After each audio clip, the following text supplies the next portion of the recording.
एक गांव में हरी नाम का लड़का रहता था। वो पढ़ने लिखने में बहुत होशियार था, मगर हरी का परिवार बहुत गरीब था। हरी का सपना था कि वो पढ़ लिख कर आगे बढ़े और अपने परिवार को गरीबी से बचा सके। जैसे तैसे हरी ने अपनी पढ़ाई पूरी की और नौकरी की तलाश में शहर चला गया। एक दिन हरी ने अखबार में नौकरी का विज्ञापन देखा और सोचा कि चलो यहाँ अपनी किस्मत आजमाते हैं। नौकरी तो अच्छी लग रही है, क्यों ना मैं यहाँ कोशिश करूँ। हरी ने अपना हुलिया ठीक किया और इंटरव्यू के लिए चल दिया। हरी, तो कहाँ तक पढ़ाई की है आपने? जी मैट्रिक। और आगे क्या करना चाहते हो? जी मैं मेहनत करके कुछ बड़ा करना चाहता हूँ, और अगर आपने मुझे मौका दिया तो मैं आपको निराश नहीं करूँगा। इंटरव्यूअर ने हरी से ढेर सारे सवाल पूछे और हरी ने अपनी सूझबूझ से सभी सवालों का जवाब दे दिया। पर फिर अरे तुमसे बात करके अच्छा लगा।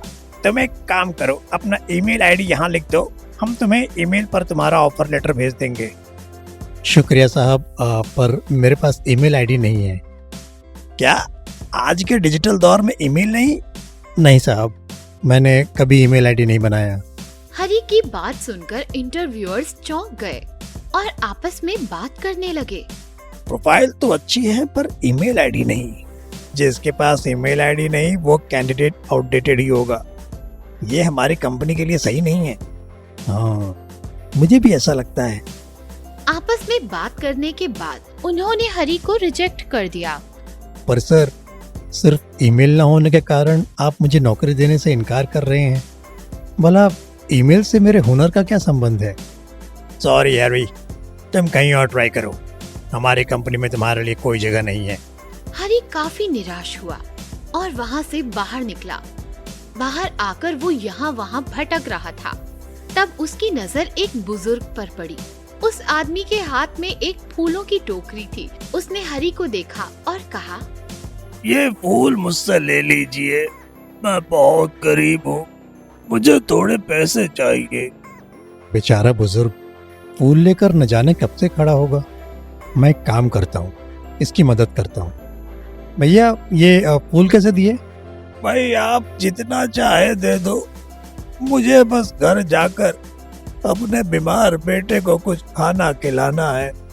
ठीक है, मेरे पास ये 200 रुपए हैं, तुम ये टोकरी मुझे दे दो और अपने घर चले जाओ। शुक्रिया बेटा, भगवान तुम्हें तरक्की दे। तुम मेरे फूलों का सही दाम दे रहे हो। भैया तरक्की क्या मिलेगी मुझे? एक तो पहले ही नौकरी नहीं मिली, ऊपर से जेब भी खाली हो गई। पर मुझे भगवान पर भरोसा है, कुछ ना कुछ तो हो ही जाएगा।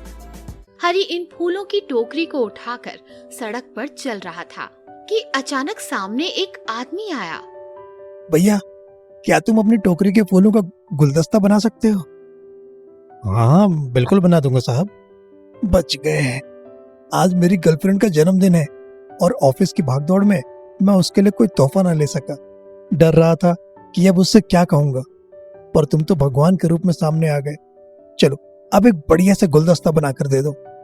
हरी ने उन फूलों का बढ़िया सा गुलदस्ता बनाया और उस आदमी को दे दिया। वाह, ऐसा अनोखा गुलदस्ता तो मैंने कभी नहीं देखा। ये देखकर तो मेरी स्वीटी काफी खुश होगी। ये लो 300 रुपए। शुक्रिया साहब। 300 रुपए पाकर हरी को हिम्मत मिली और उसने बचे हुए फूलों के छोटे छोटे गुलदस्ते बनाए और इन गुलदस्तों को वो बेचने निकला। दिन खत्म होते ही हरी के सारे गुलदस्ते बिक गए थे और उसने करीब 1000 रुपए कमा लिए। दूसरे दिन हरी वहीं जाकर खड़ा हो गया जहां उसे वो बुजुर्ग मिले थे। बुजुर्ग फिर से फूलों की टोकरी लेकर खड़ा था। बाबा, आप आज भी मुझे अपने फूलों की टोकरी दे दीजिए। शुक्रिया भाई, तुम्हारे कारण मैं धूप में दिन भर नहीं भटकता।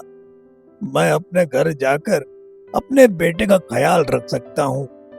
बाबा आप चिंता मत करिए, ये 400 रुपए लीजिए और घर जाकर अपने बेटे का ख्याल रखिए। 400 रुपए? पर बेटा, तुम मेरे फूलों का दुगना दाम क्यों दे रहे हो? और इतने सारे फूलों का तुम करते क्या हो? बाबा, आपके फूलों के कारण मुझे जिंदगी में एक नई राह मिल गई, हिम्मत मिली। अब मैं हर रोज आपसे फूल लिया करूंगा, और अगर ऊपर वाले ने मुझे बरकत दी तो मैं आपको भी और पैसे दूंगा। भगवान तुम्हारा भला करे। हरी अपनी कलाकारी से खूबसूरत गुलदस्ते बनाता और बेचता। हरी की मेहनत की कद्र होने लगी और उसे हर रोज और ज्यादा ऑर्डर्स मिलने लगे। हरी अपनी मेहनत से ज्यादा मुनाफा बनाता और हमेशा उस बुजुर्ग को भी अपने मुनाफे का कुछ हिस्सा दे देता। बाबा, कल से एक नहीं 2 टोकरियां लेकर आना। हाँ बेटा, तुम्हारे लिए मैं जरूर लाऊंगा, पर 2 टोकरियां मैं उठाऊंगा कैसे? आप चिंता ना करें, मैं गांव से अपने दोस्त को यहाँ बुला लूंगा। हरी ने अपने गांव से अपने जैसे गरीब मेहनती दोस्तों को भी शहर बुला लिया और उनकी मदद से उसने अपने फूलों का बिजनेस बढ़ा दिया। देखते ही देखते एक बड़े मॉल में हरी की खुद की दुकान खुल गई और उसका नाम सुर्खियों में छा गया। एक दिन एक बड़ी फिल्म के लिए फिल्म मेकर्स ने हरी के गुलदस्तों का इस्तेमाल किया और वो सेट सभी को पसंद आया। फिल्म के क्रेडिट्स में हरी की कंपनी का नाम भी आया और एक बड़े मीडिया हाउस ने हरी का इंटरव्यू लिया। इंटरव्यू खत्म होते ही जर्नलिस्ट ने हरी से कहा, सर, आप मुझे अपना ईमेल आईडी दे दीजिए, मैं आपको ये इंटरव्यू मेल कर दूंगा। मेरे पास ईमेल नहीं है। ईमेल नहीं है तो ये बड़ी दुकान बिना ईमेल के खड़ी की है आपने? अगर ईमेल होता तो ये दुकान नहीं होती। आज ईमेल नहीं था मेरे पास, तो इसलिए ही खड़ी हुई है ये दुकान। क्या? कैसे? हरी ने अपने पहले इंटरव्यू की बात जर्नलिस्ट को बताई और उसने इस कहानी को अपने अखबार में छापा।